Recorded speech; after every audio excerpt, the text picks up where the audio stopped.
अस्सलाम वालेकुम नाज़रीन, मैं हूं साहिल रियाज़ और आप मेरा यूट्यूब चैनल देख रहे हैं साहिल रियाज़ ब्लॉग। नाज़रीन, आपसे रिक्वेस्ट है कि अगर आपने अभी तक हमारे चैनल को सब्सक्राइब नहीं किया तो आप जल्दी से हमारे चैनल को सब्सक्राइब कर दीजिए और बेल के आइकन को दबा के ऑल पे प्रेस कर दीजिएगा।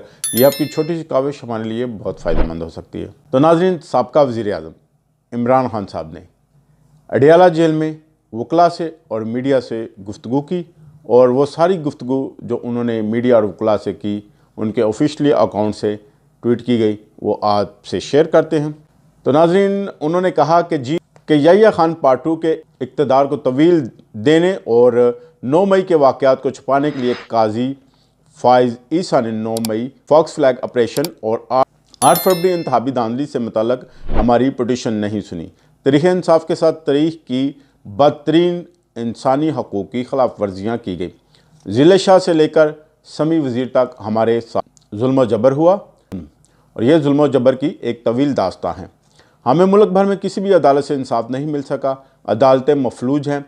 आज भी इनको ये खौफ है कि कोई जज मेरिट पर हमारी इंसानी हकूक़ की खिलाफ वर्जियों की दरख्वास्तें न सुन ले और कहीं हमें इंसाफ न मिल जाए। ये जो भी कर रहे हैं खुदाई कानून है।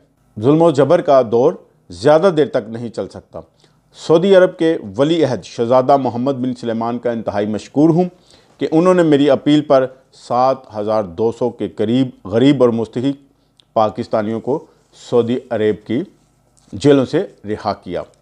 तो ये सारी ट्वीट आपके सामने पढ़ रहे हैं जी, जो उन्होंने इमरान खान के ऑफिशियल अकाउंट से की। मैंने हमेशा ये कोशिश की है कि अपने ओहदे असर रसूख से आम पाकिस्तानियों की ज़िंदगी संवारने का इक़दाम कर सकूं। मेरा सियासत में आने का मकसद भी यही था और मैं तादम इसके लिए जद्दोजहद जारी रखूँगा। मुझे या बुशरा बीबी को अलकादर ट्रस्ट से कोई माली फ़ायदा नहीं है।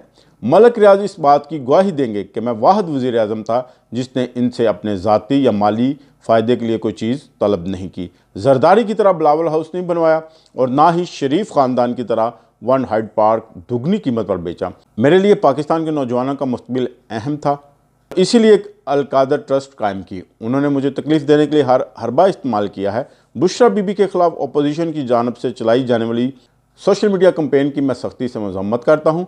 अपोजिशन पिछले 6 साल से बुशरा बीबी पर कीचड़ उछाल रही है ताकि किसी तरह मेरी किरदार कशी की जा सके।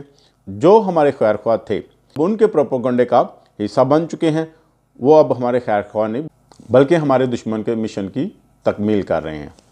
तो खैर जनाब, ये थी सारी गुफ्तगू जो इमरान खान बानी PTI ने अडियाला जेल में वकला से और मीडिया से की और उन्होंने अपने ऑफिशियल अकाउंट से इसको ट्वीट किया। तो अडियाला जेल के बाद ही हम थोड़ी सी ज़रा इंटरनेशनल ख़बरें आपसे शेयर करते हैं। पिछले 24 घंटों में हमने ऑब्ज़र्व किया कि भारत के मुख्तलिफ सोशल मीडिया अकाउंट से फ़ेक न्यूज़ फैलाई जा रही हैं। ये DGISI लेफ्टिनेंट जनरल अजीम मलक जो हैं उनके ख़िलाफ़ ये जो फ़ेक न्यूज़ फैलाई जा रही हैं कि वो बांग्लादेश के ऑफिशियल विज़िट के ऊपर बांग्लादेश पहुंच गए। तो खैर ये कोई इतनी बुरी बात भी नहीं है कि वो बांग्लादेश के ऑफिशियल विज़िट पे बांग्लादेश पहुंच गए, लेकिन वो पहुंचे नहीं हैं। पहुंच भी जाएं तो इतनी कोई बुरी बात नहीं है। अगर पहुंचते हैं तो डेफिनेटली भारत को एक बहुत बड़ा धचका लगेगा, उनके लिए प्रॉब्लम तो बन सकती है। वो ये कहेंगे कि जी ओए एक ही हो गया, पाकिस्तान का DGSI बांग्लादेश किस मकसद के लिए पहुंचा। तो वैसे इतनी कोई बुरी बात भी नहीं, ये मेरा ख्याल है। वैसे इसमें कोई इतनी बुरी बात नहीं है कि वो बांग्लादेश चले भी जाएं, तो खैर ये कोई बुरी बात नहीं है। अच्छा जी, इसके अलावा बांग्लादेश से एक और ख़बर आई है कि बांग्लादेश के जो चैम्बर कॉमर्स इंडस्ट्री के वफ़द की पाकिस्तान के वफ़द से ढाका में एक मुलाकात हुई है। इस मीटिंग में उन दोनों ममालिक के दरमियान तजारत बढ़ाने के इक़दाम पर गौर किया गया है। दोनों ममालिक के दरमियान इस तरह की आला सतह की मुलाकात 2005 में हुई थी। अब 2025 हो चुका है, यानी कि 20 साल के बाद ये मुलाकात हुई है। ये बड़ी खुशाइनकुन बात है पाकिस्तान के लिए और अच्छी खबर है ये पाकिस्तान के लिए कि 20 साल के बाद दोबारा बांग्लादेश की और पाकिस्तान की मुलाकात हुई है, वो भी तजारती हवाले के साथ। अच्छा जी, एक और अच्छी खबर है जी आपके लिए कि जी एमरेट्स एयरलाइन ने कराची एयरपोर्ट के ऊपर कार्गो टर्मिनल के लिए 90,000 स्क्वायर फुट जगह मांग ली है। कार्गो बिजनेस की बढ़ती हुई तलब के पेश नज़र ये जगह डिमांड की गई है क्योंकि उनका काम बहुत ज़्यादा बढ़ चुका है।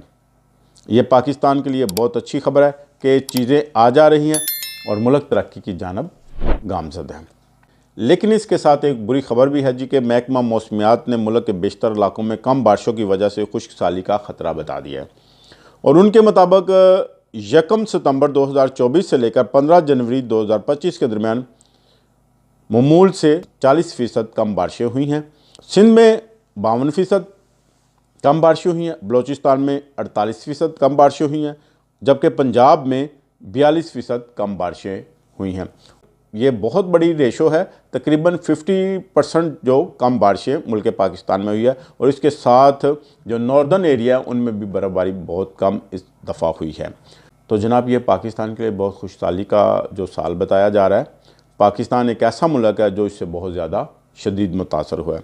लेकिन खैर जी, ये तो महकमा मौसमियात की जानिब से था, लेकिन खुदा की कुदरत है, वो सब कुछ करने पे कादिर है।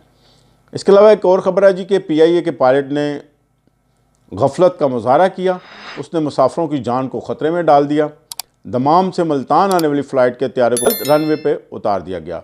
हुआ कुछ यूँ कि जो रनवे उन्होंने तैयारे के लिए तैयार किया था, उस रनवे के आपको पता है आसपास लाइटें लगाई जाती हैं ताकि तैयारा उस रनवे पे उतर सके।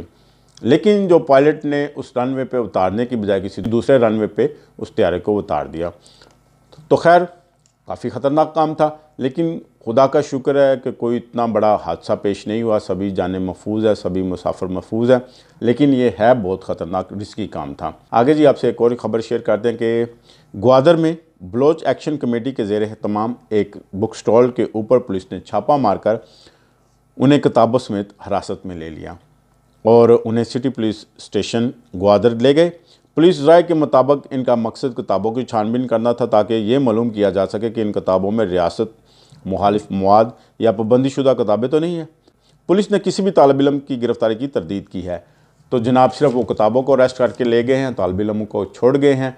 तो अब देखते हैं जी किताबों के साथ क्या सलूक होता है। किताबों को करंट लगाते हैं, किताबों को मारपीट करते हैं, किताबों को डंडे मारते हैं, जेल में बंद करते हैं, या क्या करते हैं।